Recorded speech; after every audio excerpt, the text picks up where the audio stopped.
a probate property, or can you wholesale property that's already been filed for probate? And the answer is you can, but you better be careful and know what you're doing, or work with a pro that can help you through the process. Let's get into it. So I'm a broker in California. I had a national team of real estate agents across the country. I know the California laws real well. I'm not an attorney. I can't give legal advice, but I know the process based on my experience. And in California, there's two basic, most common methods for handling probate. One is full authority, where the person who has petitioned the court to be the administrator or the executor has what's called full authority. Now, what does full authority mean? It's not really 100% do whatever you want to do. If they're the only heir, they have a lot of leeway. But if there was an objector for some reason, let's say another heir, brother, sister who thinks you're selling it too cheap, or a creditor who feels their rights are going to be impacted, or really anybody who's watching the case, can object to the sale at some point in time. With full authority, while many attorneys would say, well, if the petitioner is the only heir, you don't need to file a notice of proposed action. In practice, almost all title companies will require it in order to ensure the title, which is what we need for a regular transaction and certainly need to get most mortgages.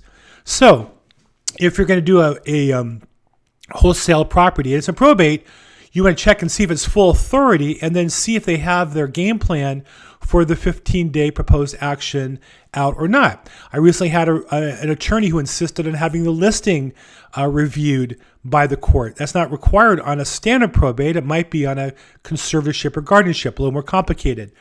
But you have to work with the attorney and the other parties to get them to agree, and you have to clear through the notice of proposed action. The process is that the notice is filed with the court and served on all parties that would need to get service. And then once the 15 days go by, then the title company will allow the closing to happen and be insured. So you have to factor that into your process. That's on a full authority. Now, what if somebody objects? Now you have a court case. Maybe you have some negotiations. Hard to say. So you want to prepare on that. The second is if property is being offered for sale after a filing of probate and it's limited authority. What does that mean? Most commonly, people think of this as requiring court confirmation. So the process looks like a house is put on the market. Now, it should be a normal listing, but the buyer has to get to a point where they're willing to waive all contingencies and raise their deposit to 10%. Then the petitioner, or the at that time administrator, executor, or attorney, will file a petition for the court to confirm the sale. And basically what happens is the court will look at the process. Did you market the property properly? Is the offer fair? And then they'll offer anybody who comes into court that day the chance to overbid in California by a minimum of 5% plus $500. So if you sold a property for $500,000 and you went through this process, you had a normal MLS, buyer agrees to buy it, or maybe it's a friend or neighbor. They clear contingencies. They put down $50,000 into escrow, 10% of the $500,000. File with the court after all contingencies are cleared. Then it's about 30 days in Los Angeles court, 35 days or so. There's a hearing, and the judge will review the paperwork and make sure everything's done properly. If not, you might get delayed, you might get declined. And that happens. I'd say over half of the petitions are continued or denied because the attorneys, this is a very irregular process. Out of 500 probates a month, there's only about 40 sales a month.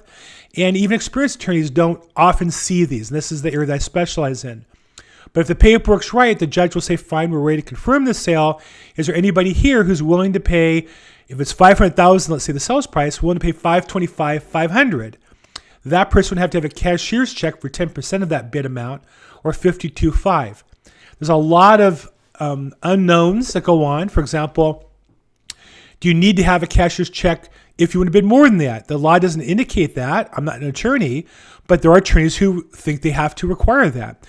There's nothing in the law that says that you have to be pre-qualified for the balance or have the balance of money available at the time you bid. There are attorneys that want to see a pre-approval letter. Judges may or may not accept that.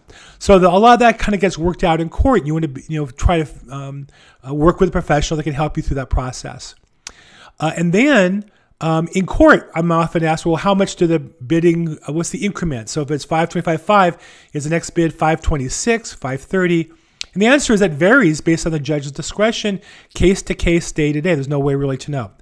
So if you're a wholesaler and you bought the property while it was in escrow, let's say before it went to court, your bid now is subject to overbid. And so you have to have your contract written appropriately. Either you don't get paid or they don't get paid until you clear court confirmation, or maybe you run that risk, and it depends on the situation. That's before the court confirmation. That's option 2. Option 3 is after court confirmation. What happens? Well, perhaps somebody bought a property and they want to get rid of it. They want to wholesale it. Now, typically wholesalers are going to put money at risk. The nature of wholesaling usually is you get a contract with little or no money to tie it up and find a buyer. So if you find somebody bought a property and they're afraid now they can't close their deposits at risk, they might be willing to wholesale it to you to get out of it if you can find it. But just know that they paid a price and nobody was willing to overbid that. There generally in those is not going to be a lot of room to overbid. There are exceptions to that. Another option is there are wholesalers who will buy a property at court, buy it in with the idea that they're going to sell it a second time. So they have the property tied up. It gives them 10 to 30 days, and that gets a little complicated, but let's just say 10 to 30 days before they close, and they'll remarket the property with the idea of flipping it to another buyer. Of course, you have your transaction costs, escrow and taxes on a double close. Some escrows will allow a double close, some won't, so that gets to be a challenge. Another option post overbid is I've seen entities buy as a corporation. You can sell the shares of the corporation that has the property now and close in the corporation and get an insured title, clear of all contingencies and clear of all liens, yet the ownership of that LLC transfers from the wholesaler perhaps to a new buyer. That's an option. All those are really complicated, and usually the answer is that doesn't work for a wholesaler. What does work is option 4, what I call PreProbate. As a wholesaler or investor, you might be out door knocking, driving for dollars, cold calling. You find a motivated seller who has to sell. But along the way, you find there's a title problem. The common case is the title's the name of grandpa or mom and dad, and they never did a probate. Or you find out that you think the property was inherited, but there's another party 1 or 2 transactions ago that has an interest in it, and that has to be probated. That's where I usually come in. An investor will call me and we'll find a fast way and the most economic way to clear the title up. Now, sometimes it takes a few months and a probate case has to be open, but there are methods we use in the case to move more quickly and more cost effectively that works for investors and wholesalers. And again, that's where an expert comes into play. So can an investor, can a wholesaler buy a property and sell it with a probate? And the answer is you can.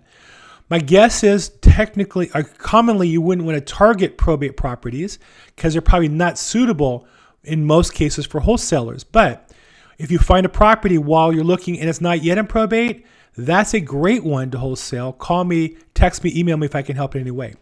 This question was started by Alvin on my podcast. I host every Tuesday, 3 p.m., LARealestateInvestors.com.